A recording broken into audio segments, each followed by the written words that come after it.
Hello Capricorn, welcome to the Plaid Sheep Oracle. Your reading seems, in some ways, to be sort of a continuation of the Virgo reading from yesterday.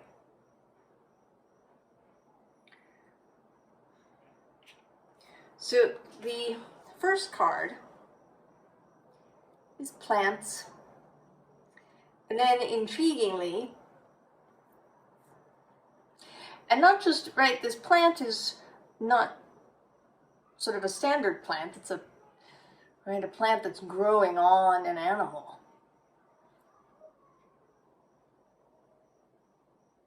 So there's a sense of a combination of things, of both plants who are stationary, mostly, and animals who move, two things combining into one. And then the second card that came out is from a deck that I made, and it's Seeds on the Wind. And that, right, so interesting coming out together with plants, and with these mobile plants. Because one of the ways that plants deal with their immobility, or their inability to move from this patch of ground over to that one over there, is to let their seeds be carried on the wind.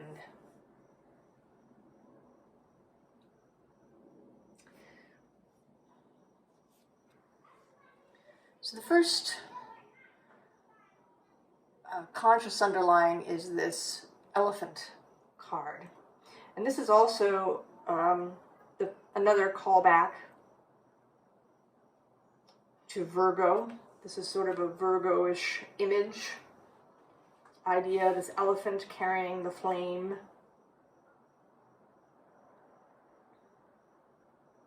There's also a sense, right, this elephant has a bindi, and so calls to the idea of Ganesha, the remover of obstacles.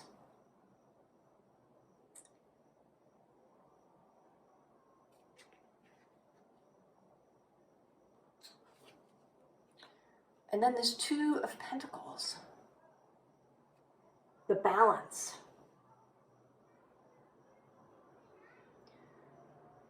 Not just one thing or another, but both. And not necessarily both at the same time. There is, with this infinity symbol, this sense of movement from one side to the other. That maybe these pentacles take turns sometimes, and then at other times they work in tandem.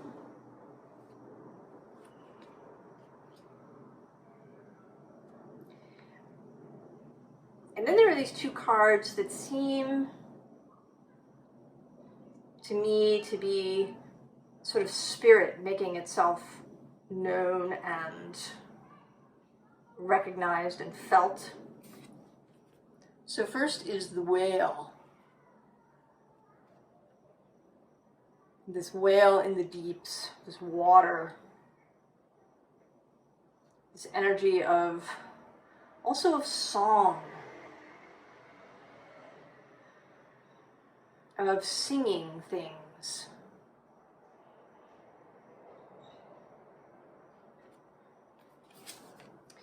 And then at the end of the row, there's this zebra. And they both today are very much looking out from the cards, breaking that fourth wall to look out. And the zebra, who is fire in this deck, living out on the African veldt under a hot sun. And there's also something about individuality. Because for zebras, their stripe pattern is like a human fingerprint. unique to each zebra. And again, right, this sense of yes and, of both an earthly realm and then an unearthly realm.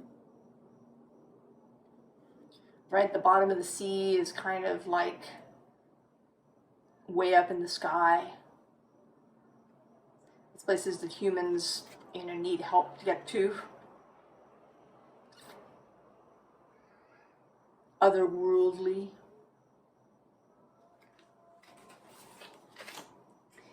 And then in between, we have this Ten of Pentacles, and the first thing I thought when I saw this was it's the seeds.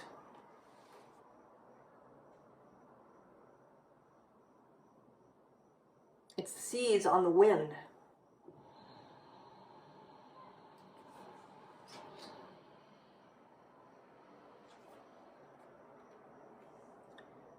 And finally, this Four of Cups.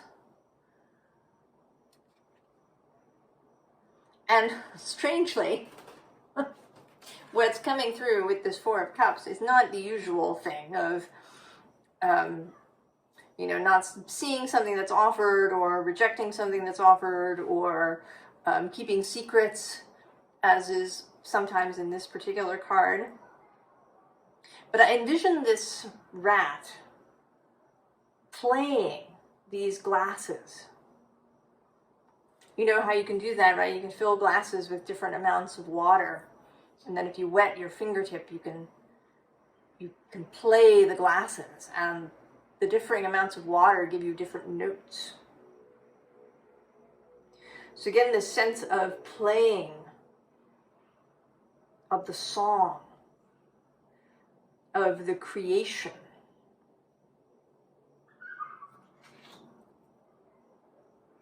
And all of this is to say that this is an invitation to co-creation. So the Virgo reading was all about Virgo getting out of the way so that Source could do what Source does. Just, you've done your thing, go over there, take care of yourself.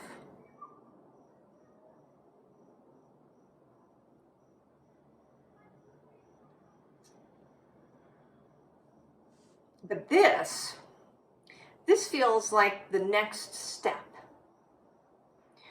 So I think that part of the reason that Virgo's being sent off is the tendency perhaps of Virgo energy and perhaps Capricorn energy too, since you've come next, to overmanage, to overthink, to overcontrol, to micromanage.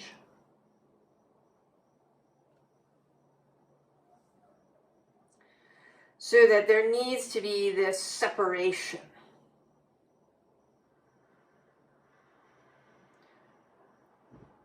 So that the creation can really come into being. Something that popped into my head was a bit of John O'Donohue. He's a poet and a philosopher, and if you haven't gone and read him or listened to him, go do it now. But he talks about, sort of letting things be. That if you, if you plant some potatoes, that you should just leave them. That if you go back the next day and decide to move them closer together or farther apart, or right, if you keep digging them up, they're never going to sprout and grow. So you have to let the thing be.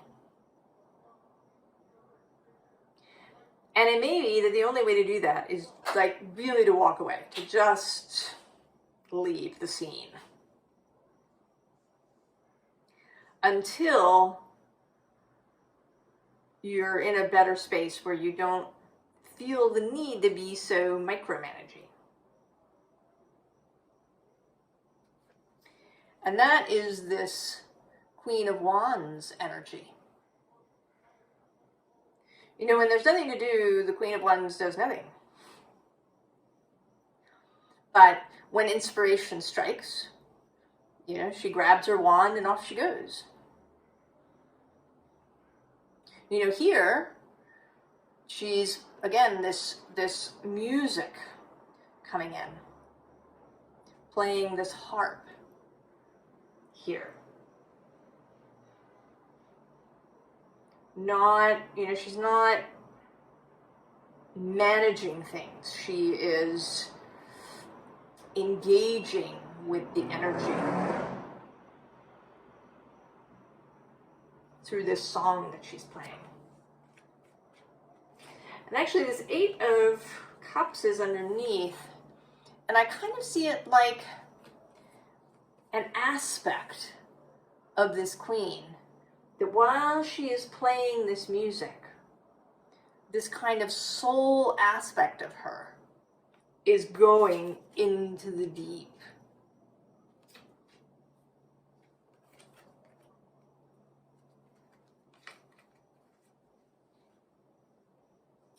And then, as a, right, in a different way, we have the Eight of Pentacles, the spider, right, doing the thing, spinning the web, being prepared for the fly that's going to fly into it, being focused in this moment on the task at hand.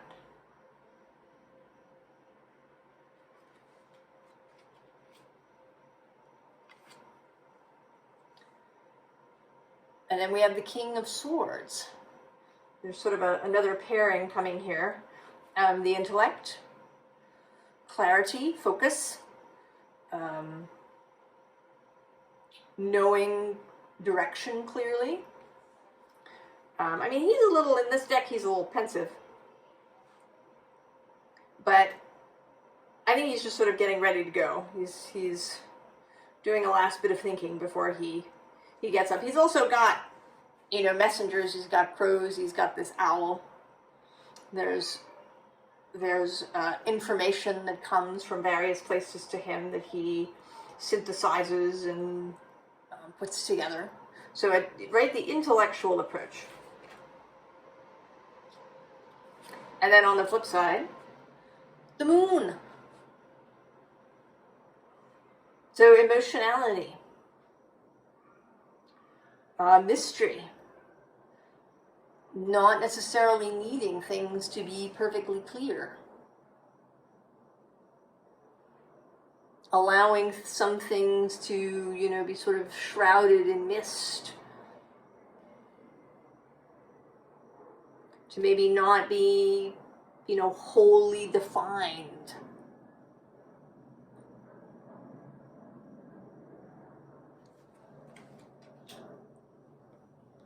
And then the result of all of this is the Ace of Pentacles. The new thing. The thing we wanted to manifest into the world, to bring into creation. So this, right, coming here with this routine card next from the crows, right, the two halves of things, and then here again, this says survival, but ignore that. Right, this is about these layers,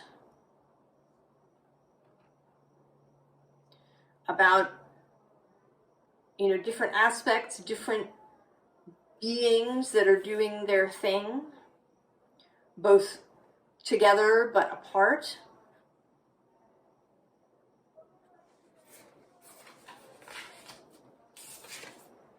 And then with communication, and here also, forget that it says warning.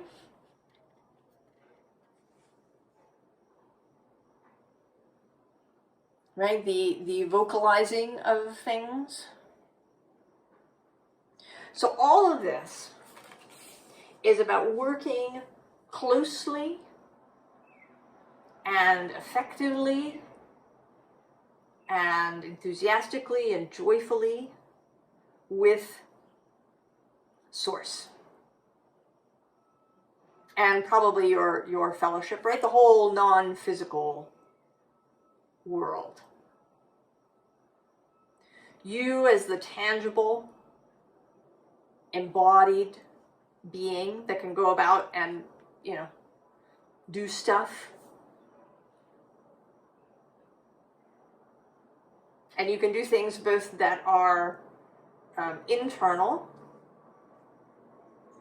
like, you know, different spiritual practices, journeying, meditation, playing music, singing,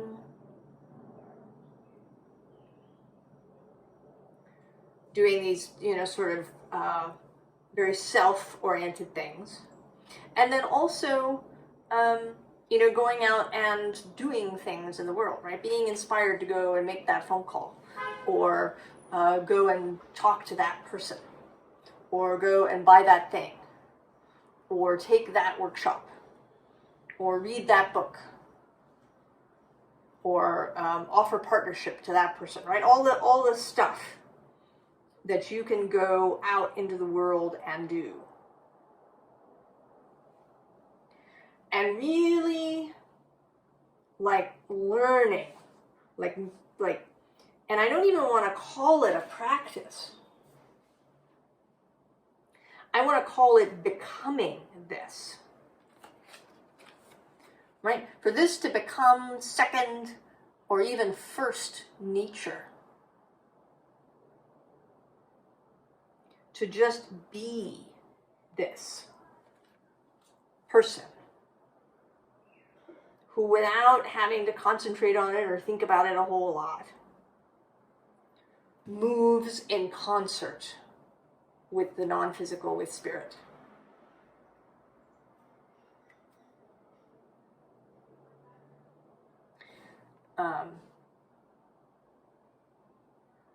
Now,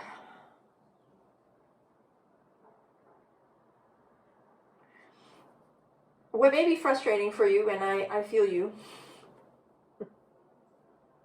is that we don't have a lot of detail kind of on your, like, on the, you know, kind of on your end of things, or how you avoid micromanaging, if that's a thing for you. And maybe it's not. It might not be. It could be that you're really good at, you know, planting the seed and walking away. But if you are not, I think, unfortunately, that each of us has to figure out our own way of disengaging.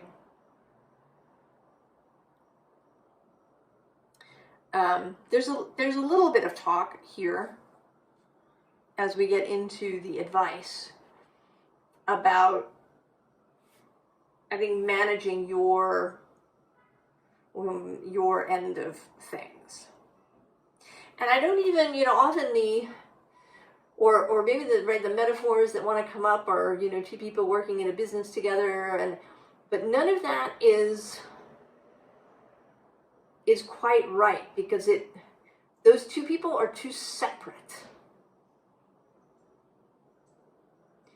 And that is really the crux of this thing, of this image. That you and Source, and you and your own wider self especially, are one.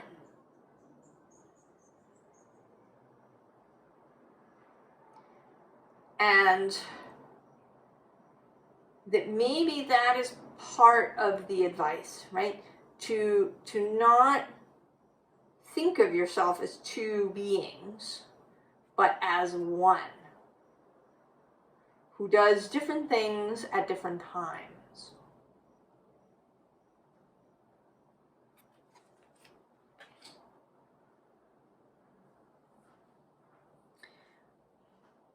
You know, and this idea, this whole idea of wholeness, of bringing disparate things, or things that have been pushed into separation by how culture works,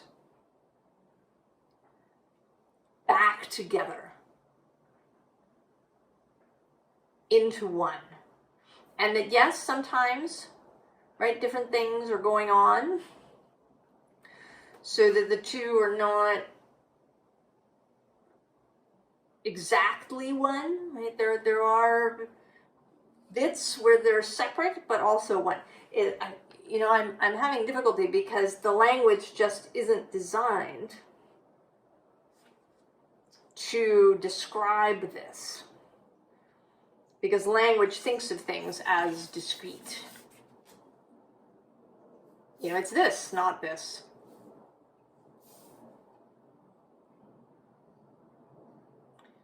But there is something here about embracing that paradox of two but one, of separate but united, of different but the same. And so we have the moon coming out for all of that mystery, that uncertainty. And then underneath is the Three of Cups. Right? Kind of a card of togetherness, of joining up. And here, in this particular card, there's three very different individuals. There's a fish, a crocodile, and a bird. They all kind of live in different realms, sky, earth, and water. But they all also, especially the bird and the crocodile, have the ability to cross over into another space.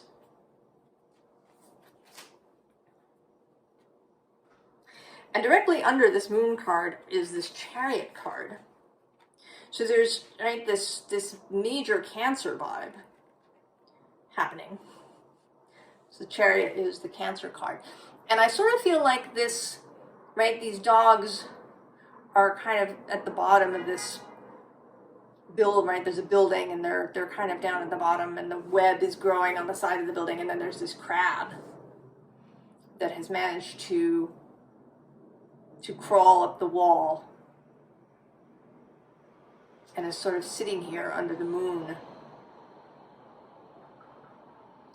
Again, the combining, right, of earth and sky,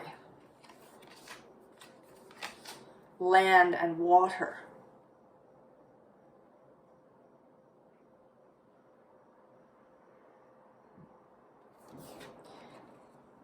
We have the Wheel of Fortune.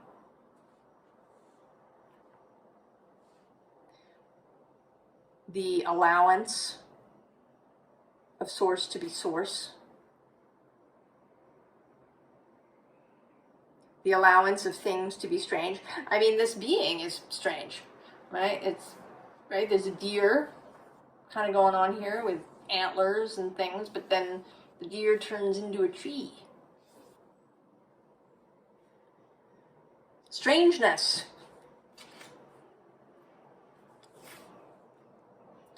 And then, of course, death.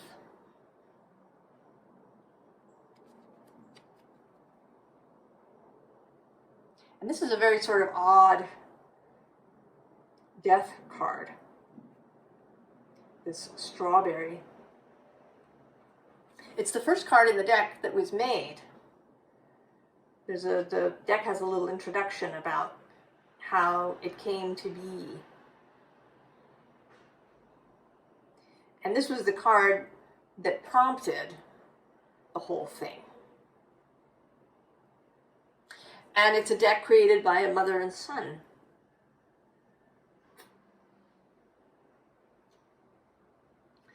A son who had had a traumatic brain injury,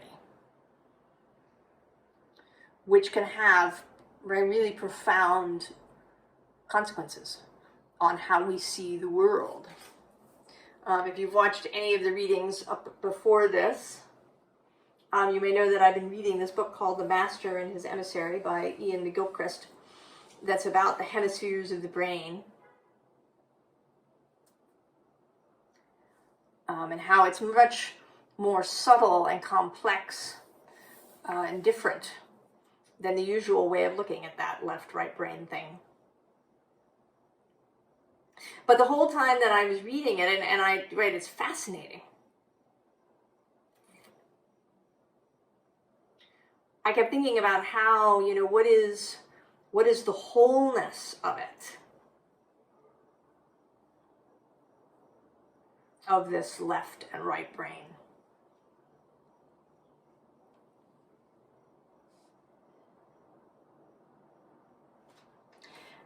And this is a very, this reading is a subtle reading.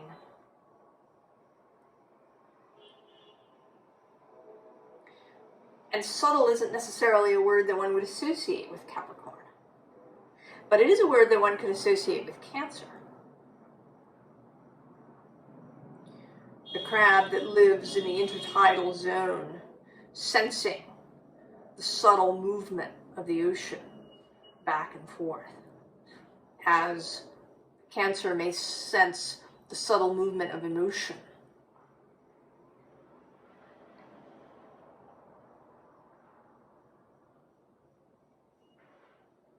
So Cancer and Capricorn as another yes and. So advice. We have the Lovers, of course. Of course we have the Lovers. What else will we have? The Shadowscapes, the holy marriage, the union of things that appear to be opposites. And that have differences, but can also be one. And then the Hermit comes out again.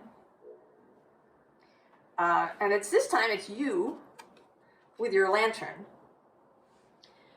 And you're kind of, right, you're stepping out into the darkness with your lantern to find the Lovers.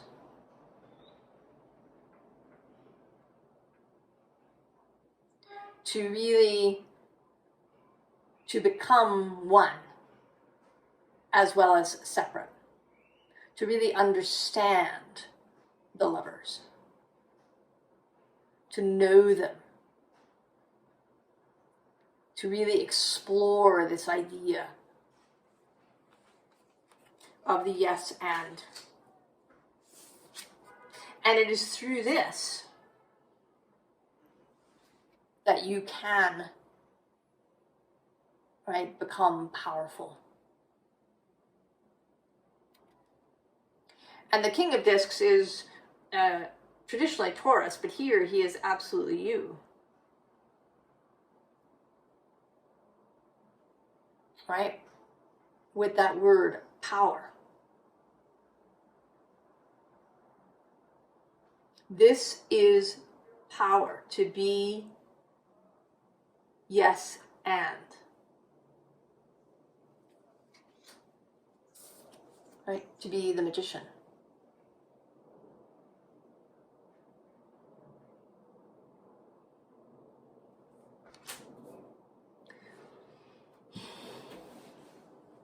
So I don't know, right? I think it's going to be different for each of you.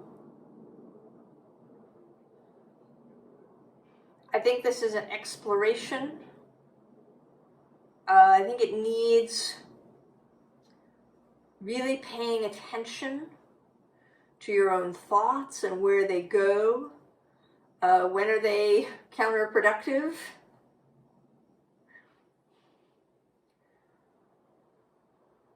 And when are they freeing? Really learning what it means to be inspired, right? To know what inspired action feels like. I mean, there is a lot here about feeling, both with all this Cancer energy and the moons and this communication card, and then all this reference and bits of music showing up. Right? The rat playing the glasses. You know, and playing them sort of intuitively, right? Creating a tune, creating a melody, just spontaneously. And it also makes me think of the theremin, right? Which is that instrument that you play by waving your hands through its field.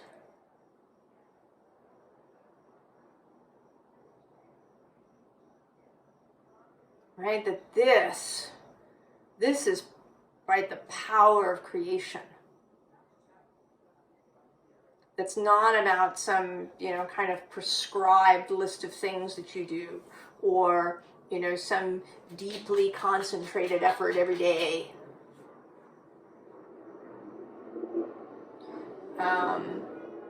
You know, I know someone who I've been having conversations with about intention work. And she was saying that she just, you know, she just kept pouring energy into the thing. Just more and more. She just, like, every day she wanted to just pour, and it sounded just exhausting to me. But, you know, I certainly wasn't going to rain on her parade or interfere with her process. If she wanted to do it that way, she could go. And do it that way. But, right, this is sort of, right, it's not that. Right? Seeds on the wind. Ease. There's a call to ease.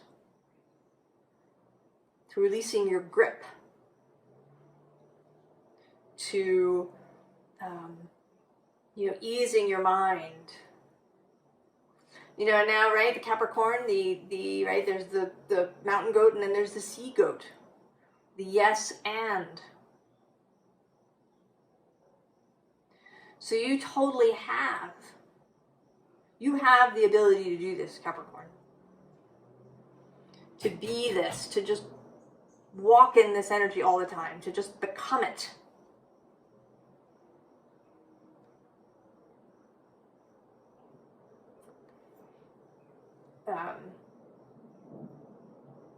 And to do it in your own way. You know, and I'm noticing today that,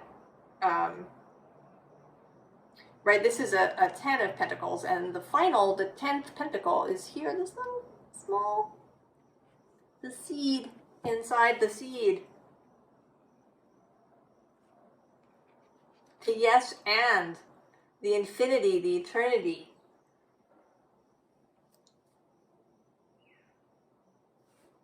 So go forth, Capricorn. Become this. And then come back and tell us about it. And what you've experienced as a result of living in this energy, however you do it, of living in this song.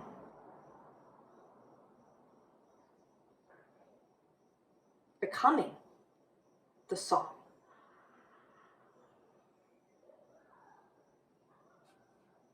I wish you all the very, very best, Capricorn. And I will see you next time. So long.